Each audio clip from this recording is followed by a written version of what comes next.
She's so cool. Eldon James Brown. April 17, 2023. 17 minutes. And 54 seconds. The Smiths. Heaven Knows I'm Miserable Now official music video. The rain felt like little pebbles stinging my skin as I fought the wind to stay upright. Must get to her. All this will totally be worth it once I lay eyes on her pretty face. San Francisco had never experienced a hurricane before, but this sudden storm came close, so totally worth it though, just to be near her. Damn you beer can. I cursed the clattering hazard as it rolled beneath my foot, taking me to the ground. You can't stop me from seeing her. Nothing can, I declared, as I pushed back off the cold wet sidewalk. Today had been the most fucked up of days and nothing had gone right. To top it all off, Mother Nature was being a pure bitch. The wind was blowing so hard that huge trees were down all over the city, taking out power lines and causing blackouts. Trying to ride a bicycle was a death wish at best, so I left it parked, choosing to walk instead, or at least try to. Just standing was a challenge in and of itself. Fucking beer can. I hope the drunk who tossed it got the worst damn hangover ever. I thought as I picked myself up off the ground. Just a few more steps to the elevator and sanctuary. I didn't trust the slick steps of wet escalators today. Falling on my ass once was bad enough. Having freed myself of the pavement's clammy wet grasp, I marshaled on, thinking only of her and that beautiful face. Black lipstick hiding full curvy lips, black rimmed glasses complementing pretty features, silhouetted by curly locks of shiny black hair. The stainless steel elevator doors parted to reveal this vision before my eyes. God, was she beautiful. So, what do you think about the existential implications of the COVID pandemic? Had been my opening line. Hey, when your brain short circuits, things like that can happen. Well, I think it remains to be seen, she replied. I could have kicked myself. Normally I don't get nervous when talking to pretty girls, but this was different. She was special. Guess we've got front row seats to the apocalypse then. See you tomorrow, I said as we reached the platform level. Walking away, doors closing behind me, I felt like such a dork. During the week that followed, I tried to find some things we had in common but only succeeded in boring her. This damn bicycle is so big and heavy I have to squeeze it sideways just to get in the elevator. Goth Goddess is seeing it for the first time. Hello, how are you today? More dorkiness. I'm fine, the day has been light. This job has its ups and downs, you know. She replied. What would you say has been your worst day? I asked before we hit bottom. Let me see. You know, there was this one homeless guy who never took a bath. I started packing air freshener just for when he got on, she mused while crinkling her nose. Then there was this other guy who had this big black bicycle and would always bore me by talking about movies I reminded him of. Ya know, you two could pass for brothers. You don't know him by any chance, do you? She skeptically asked while scowling at me. No, never seen anyone like him before. Sounds like a real loser. You should probably carry mace or something, just in case. I said nervously. The doors mercifully opened and I made a hasty exit, vowing to stick to the escalators from now on.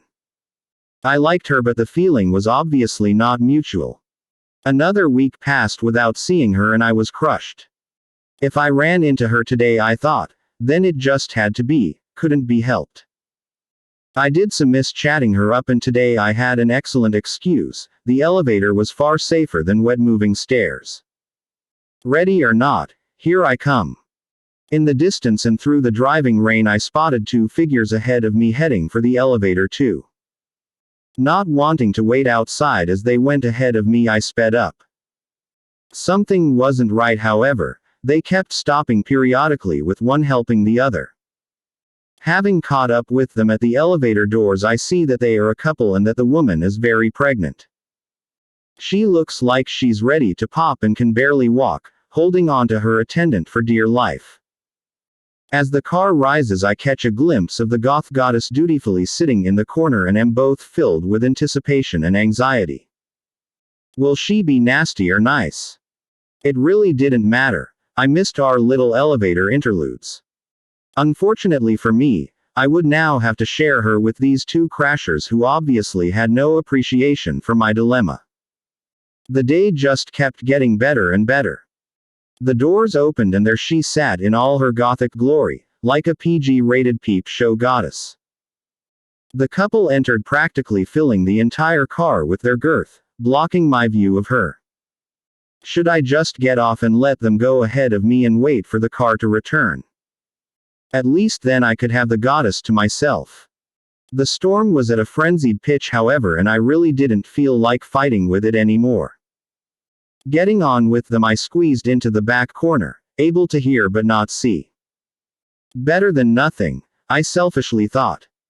As the doors slid closed behind us, there came a brilliant flash of light followed by one of the loudest thunderclaps I've ever heard. "When are you due?" I hear the goth goddess ask. "I'm 40 weeks, we're going to the hospital now. My contractions were regular and we thought we had time, but they're irregular now," the mother-to-be groaned. No sooner than the new mom had finished her sentence, everything went black and the elevator came to a jolting halt. An ear-piercing scream followed and a male voice excitedly blurted, "It's all right, honey, I'm right here with you, we're okay, we're okay." I then heard a panicked female voice breathlessly say, "Oh Franklin, I'm scared and I think my water just broke." Sure enough, as I attempted to find ground in the tiny little box, I felt the distinct sensation of slimy goo under my feet. I began to come unglued. Damn, I was stuck in a goddamn elevator with a woman about to give birth. My fantasies of seeing the goth goddess had turned into a fucking Addams Family nightmare. Shit. Fuck me. As everyone's blood pressure streaked into the stratosphere, there came a lone, calming female voice that instantly infused serenity into our dark, musty tomb. "Everyone, please remain calm. We are safe and everything will be fine. I've activated the emergency button on my radio. My supervisor and every first responder in the county is on the way. Rest assured we will be out of here shortly. Please just try to remain calm and not injure yourself by moving around too much. Stay away from the doors and do not try to open them. If power isn't restored by the time emergency services gets here, they have the equipment to get us out all by themselves."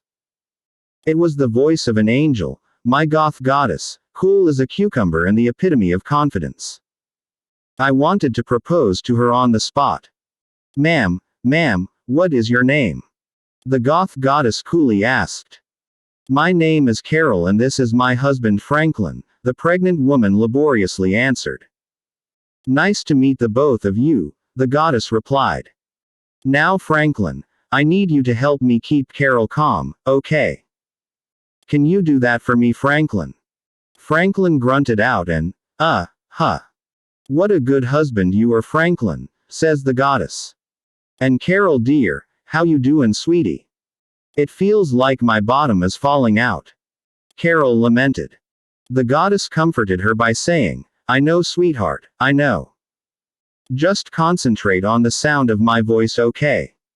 Think of how happy you and Franklin will be when you're holding your brand new bundle of joy. Is it pink or is it blue, do you know?" Goddess asks. "She was hoping for a boy but I wanted a girl," Franklin answered, adding, "We decided to do it the old-fashioned way and be surprised. I'll just be happy with whatever God blesses us with." The goddess then addressed Carol. "Now Carol, is this your first child, hun?" "No, we tried once before but I miscarried. He was a boy, we named him Franklin Jr. Franklin took it hard but I wanted to keep trying."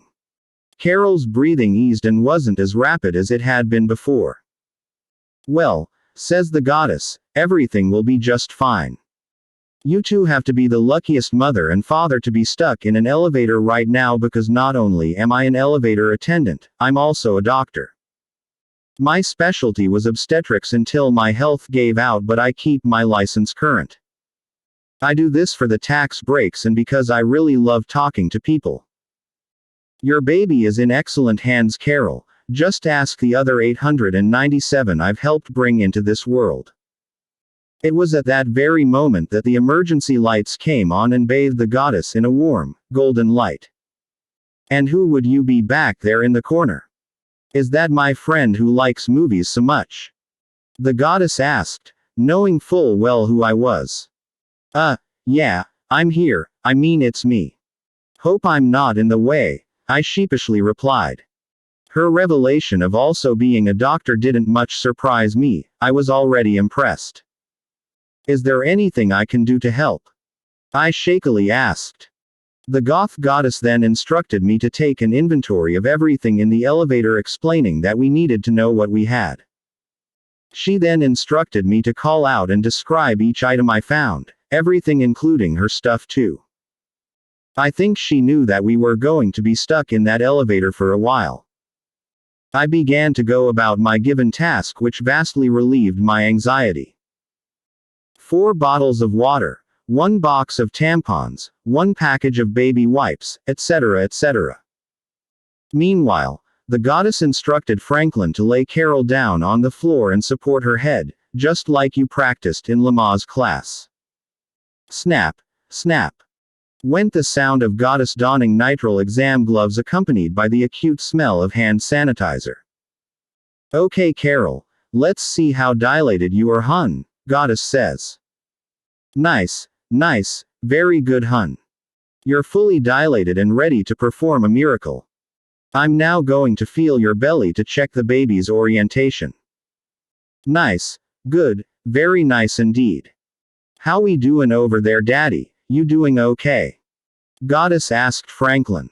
I'm okay, how you doing, baby? Franklin asked his wife. Oh, Franklin, it hurts so much. Thank you for being such a good husband, I love you so much, baby. I know you're going to be a good father too. Carol suddenly let out a moan and then grunted like someone with a bowel obstruction. Okay folks, it's go time, this baby's about to take its first breath of air. Carol, hun, you're doing just fine, mama, keep breathing, and when I say push, why you just squeeze Franklin's hand and give it all you got, okay sweetie? And daddy, you keep holding her hand and breathe along with her, you're the coach and she's the quarterback. As for me, I'm gonna catch that baby and run for a touchdown.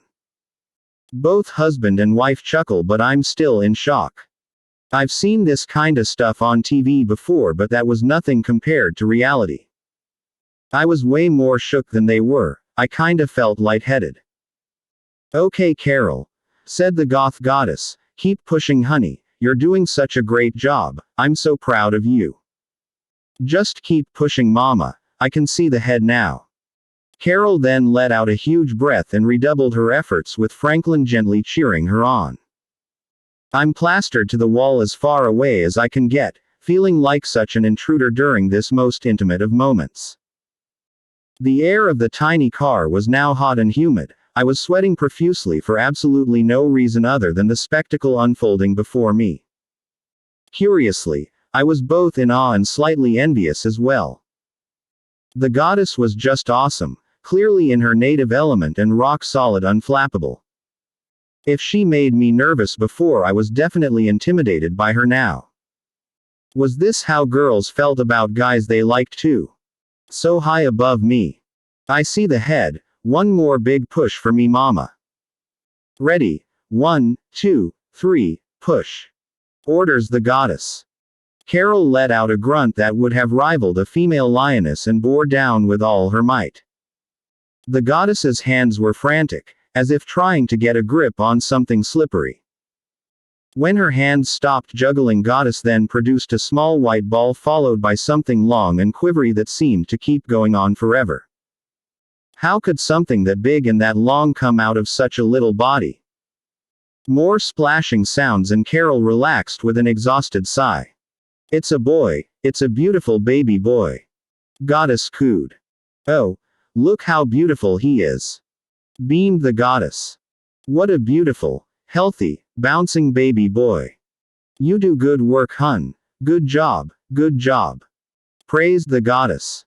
Carol began softly crying and Frederick looked stunned. I remained silent, mesmerized by the wonder of it all. The goddess then rather roughly stuck her finger into the limp doll's mouth, who for all the world looked dead to me, and began to scoop out goo. With the deftness of a practiced hand, she then held the infant by its tiny little legs and roughly flipped him upside down, lifting him high into the air. Pat, pat, pat, went the soft sound of her gently spanking the newborn's bottom. Nothing. Still limp and lifeless. The goth doctor goddess nonetheless kept his limp body suspended there for a few more moments. The faint sound of an infinitesimal cry suddenly filled the car. Until that moment, time had stood still. Carol immediately let out an "oh," and began to softly weep. Franklin finally came back to life and said, "We did it, baby, we did it. You and me brought life into this world. Hallelujah. Thank you, Jesus. Thank you, Lord." It almost felt like church in there. Goth goddess then gently presented the now squalling mass to his mother, trailed by what looked like a leash. What the hell? I thought, do babies come with leashes? I was thoroughly perplexed. How in the heck did that get in there? For the first time since getting on the death trap elevator now turned into a portal of life, the goth goddess focused her attention on me. I have never seen the look on any woman's face like the way goddess was looking at me now. Would you like to do the honors? She quietly asked while offering me a pair of safety scissors. You mean you want me to cut something? What do you want me to cut? I stupidly asked. With a voice as gentle as could be she said, you did help after all and I'm sure Franklin wouldn't mind, would you, Franklin? Franklin turned back to look at me and said, I've got my hands full right now, go ahead and cut it, man. I still couldn't figure out what it was that I was supposed to be cutting. Goth goddess then gently cupped my hand in hers and guided me towards the leash. You're such a good helper. Now it's my turn to help you. Goth goddess then put the leash between the scissor blades and squeezed. It wasn't until that moment that I realized the leash wasn't a leash at all, it was the goddamn umbilical cord.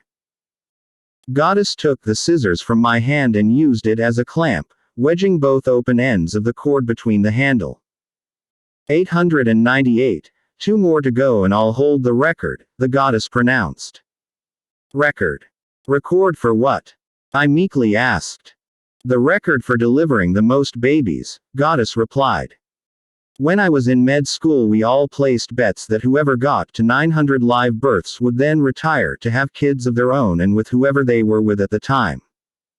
Looks like you're the lucky one. A bolt of electricity shot through my loins. Could it be this easy? Did this mean she now belonged to me? You're such a good helper, would you care to help me with this one last thing? Goddess asked in a sultry voice. Instinctively I leaned into her, almost pressing my face against hers and said, as soon as we get off this friggin' elevator, the Hyatt is just across the street. That was my first time ever staying at the Hyatt and I must say, it has now become our family's very favorite hotel.